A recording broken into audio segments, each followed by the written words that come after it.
Such a strange story. It is, George. We have now an ABC News exclusive. Brian Ross has been investigating a car company that received big government funding to make very expensive electric cars of the future and put thousands of Americans to work building them. But so far, those cars are being made overseas. And Brian Ross, you investigated. What's going on here, Brian? Well, good morning, Robin. The Obama administration has used taxpayer money to place what is essentially a billion-dollar bet on electric cars. And this morning, we have a first look at one of them, a car that, for all its sleek design and energy efficiency, is also raising questions about whether it could end up as another taxpayer boondoggle. It's called the Karma, the result of a $170 million federal loan to the Fisker Car Company.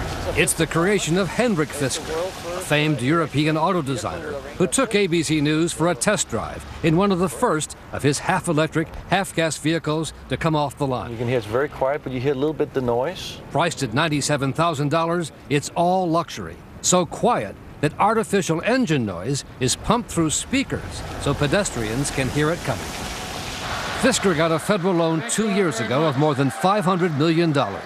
With Vice President Joseph Biden saying the company would employ auto workers in his home state, Delaware. This is seed money that will return back to the American consumer in billions and billions and billions of dollars in good new jobs. And so far, the U.S. money has helped to create some 500 auto assembly factory jobs. But they are not in the United States, rather here at this plant in Finland.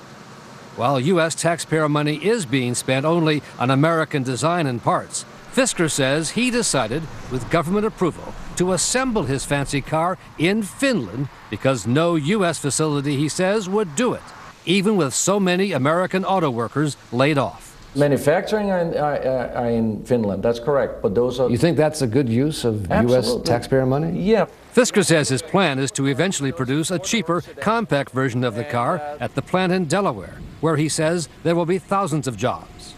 But the company has had delays and won't start production here until at least next year. Should taxpayers worry about that money, the $500 million plus that has been guaranteed? No, I don't think you need to worry about it. The first Fisker Karma was delivered to Leonardo DiCaprio. And Fisker says as more cars are shipped to the U.S. from Finland, Americans will come to appreciate what he has created. The Department of Energy says it knew the cars would be assembled in Finland and asked why they couldn't have been made here in the U.S. The spokesperson said that ultimately, if Fisker is successful, it will mean thousands of jobs in this country. There are lots of questions about this, and we'll have more on our investigation conducted with the Center for Public Integrity tonight on World News and Nightline, Robin. Well, good, because as you said, there are so many questions and people want some answers. Exactly. I know right. you'll find them. Thank you, Brian.